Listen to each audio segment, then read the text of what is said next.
Why does this glass sphere defy the laws of physics? Why did Leonardo, the man who dissected corpses to understand anatomy, who invented flying machines, who mastered the science of light, paint something that shouldn't exist? And why, 500 years later, has no one figured out what he was trying to tell us? This painting has 30 copies, but no one knows which one is real. It sold for $450 million, then disappeared. Museums refuse to buy it. Experts can't agree if it's genuine.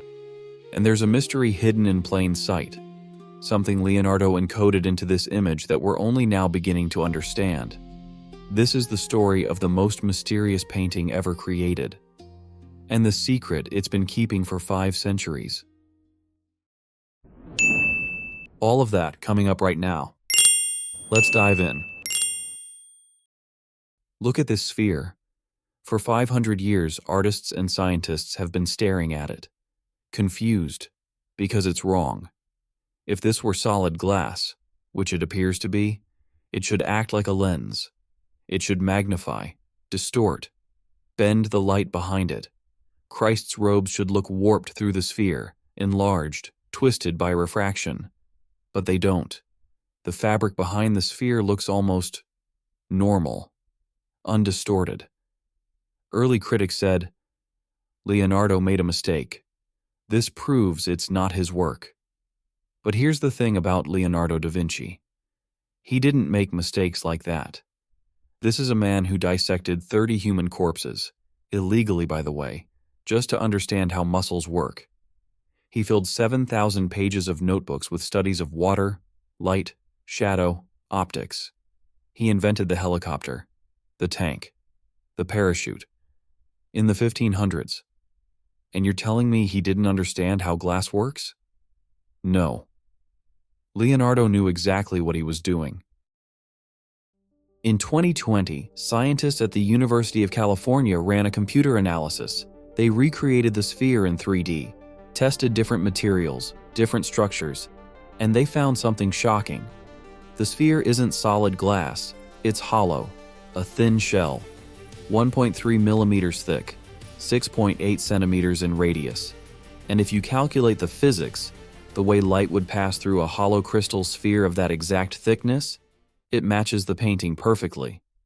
Leonardo didn't paint it wrong. He painted it right. But he painted something that shouldn't exist. Why would Christ be holding a hollow crystal sphere? What does it mean? The sphere represents the cosmos, the heavens, the crystalline sphere of medieval cosmology. But there's more. Look closer at the sphere. See those little dark spots inside? Those are inclusions, imperfections, air bubbles trapped inside rock crystal. Leonardo studied geology. He knew what natural crystal looks like, and he painted every single imperfection. This isn't just a symbol, this is a real object, something he saw, something he held. But where is it? No object matching this description has ever been found. Did it exist? Was it destroyed? Was it lost? Or is Leonardo telling us something else entirely? Here's where it gets weird. There are 30 known copies of this painting.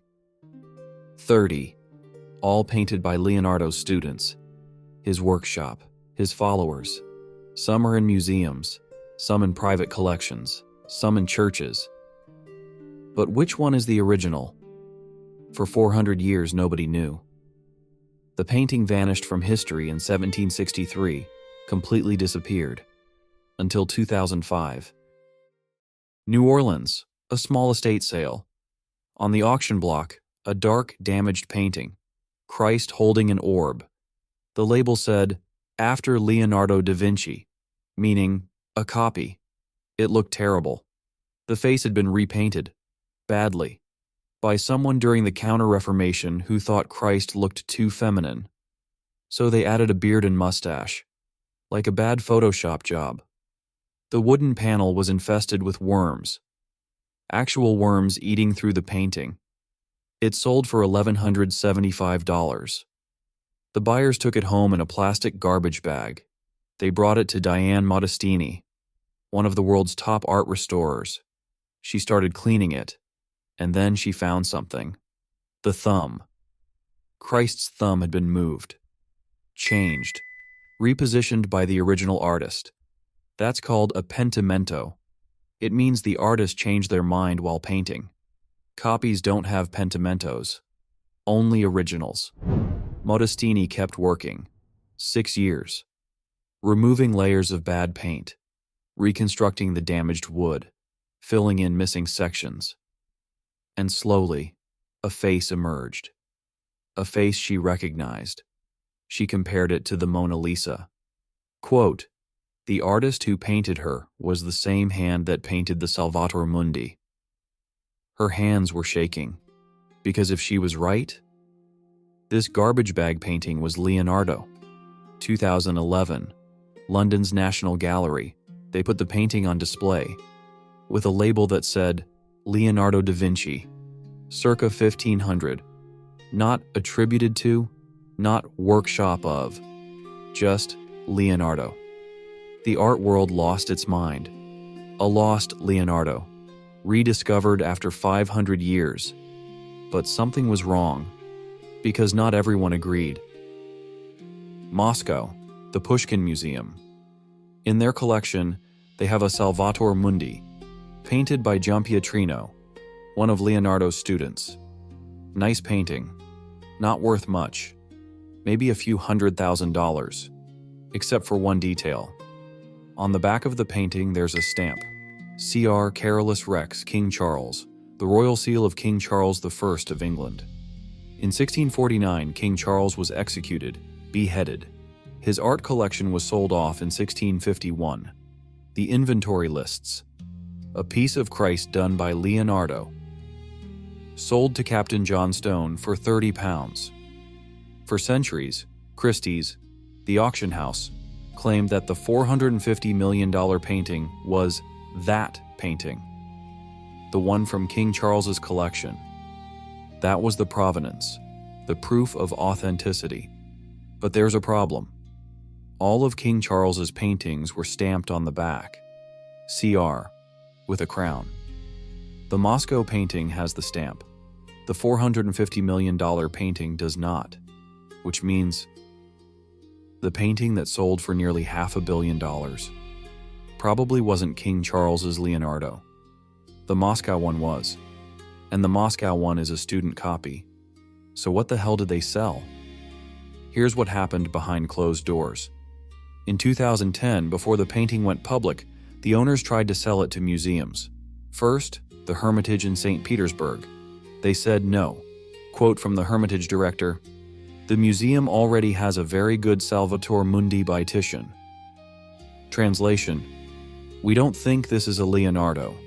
Then they offered it to Moscow's Pushkin Museum. Victoria Markova, the chief curator, looked at it. Quote, "This painting is in such poor condition that you can't even call it a work of art. Almost nothing of the original paint remains. Maybe the right hand is by Leonardo's workshop, but attributing it to Leonardo himself is speculation." She said, "The museum doesn't want it. They tried museums in the US, in Europe. Nobody bought it. Not one museum would touch it, because they all thought the same thing. This isn't a Leonardo. Look at Christ's face. Something's off. The features are weak, ghostly, almost transparent.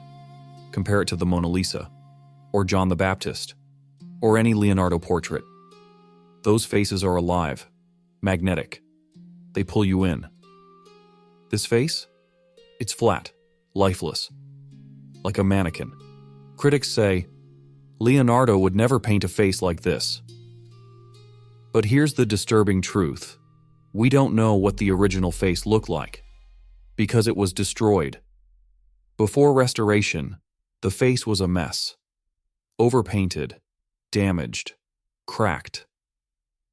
Modestini removed the bad paint, filled in the missing sections. But how much did she fill in? German Leonardo expert Frank Zollner said, quote, "The old parts of the painting are by pupils. The new parts, the parts that look like Leonardo, were painted by the restorer. In some ways, this is a masterpiece by Dianne Modestini." Ouch. The Louvre, the most important museum in the world, did their own analysis in 2019. Their conclusion? Quote, "The painting contains details of surprisingly poor quality." They refused to call it a Leonardo.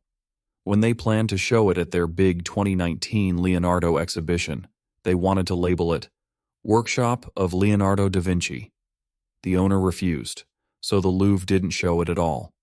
The painting has been in hiding ever since, but let's go back to that sphere, because there's something else. Look at the way Christ is holding it. Left hand, palm up, fingers relaxed, like it weighs nothing, but a solid crystal sphere that size, 6.8 centimeters in diameter, would weigh about 275 grams, more than half a pound. You wouldn't hold it like that. Your fingers would grip it. Your hand would tense. But if it were hollow, 1.3 millimeters thick, it would weigh almost nothing. Leonardo is showing us. This sphere is hollow. But why? Medieval theology said the cosmos was made of crystalline spheres, nested, transparent, holding the planets and stars. The outermost sphere was called the primum mobile, the first mover. It was hollow, thin, invisible. Is that what Leonardo painted? The crystalline sphere of heaven itself? The invisible structure of the cosmos? Made visible? 30 copies. Why did Leonardo's students paint so many? Because Leonardo probably never finished the original. He rarely did. The Last Supper took 3 years, and it started falling apart immediately because he experimented with a new technique that didn't work. The Mona Lisa? He worked on it for 16 years, and never delivered it. Leonardo was a perfectionist, and a procrastinator. So here's a theory. Leonardo started the Salvator Mundi, made sketches, painted studies, but he never finished it. His students, Boltraffio, Giampietrino, Luini, Salai, they all made their own versions, based on Leonardo's drawings, his instructions, his guidance. 30 different attempts to capture what Leonardo envisioned. But the master's version? Maybe it never existed. Maybe there is no real Salvator Mundi. Maybe Leonardo only ever painted fragments, studies, pieces. And what we see today, all 30 versions, are reconstructions. Students trying to complete their master's unfinished vision, which would explain everything. Why the face is weak. The students couldn't capture Leonardo's genius. Why the sphere is perfect. Leonardo painted that part himself. Why museums refuse to buy it. Because it's not Leonardo. But it's not Leonardo either. It's something in between, a ghost of a painting that never fully existed. But here's the final mystery. In 2011, the painting was authenticated, declared a Leonardo. By 2021, museums were quietly backing away. The Prado said, attributed to Leonardo, not by him. The Louvre said, details of surprisingly poor quality. Even Christie's, the auction house that sold it, used careful language. Quote, sold as Leonardo, not by Leonardo. As Leonardo. And the painting itself? Hidden. On a yacht. In a storage facility in Geneva. On MBS's wall. Nobody knows. It hasn't been seen in public since 2017. So let me ask you the 3 questions again. Why does this sphere defy physics? Because Leonardo understood optics better than anyone alive.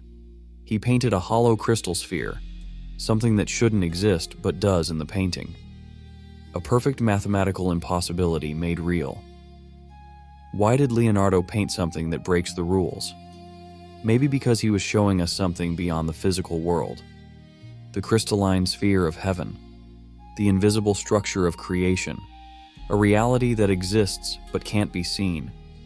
And why, 500 years later, has no one figured it out? Because maybe there's nothing to figure out. Maybe Leonardo didn't paint a mystery. Maybe he painted a mirror. 30 different students saw 30 different visions. Museums see a fake. Billionaires see a masterpiece. Scientists see a hollow sphere. Believers see Christ. What do you see?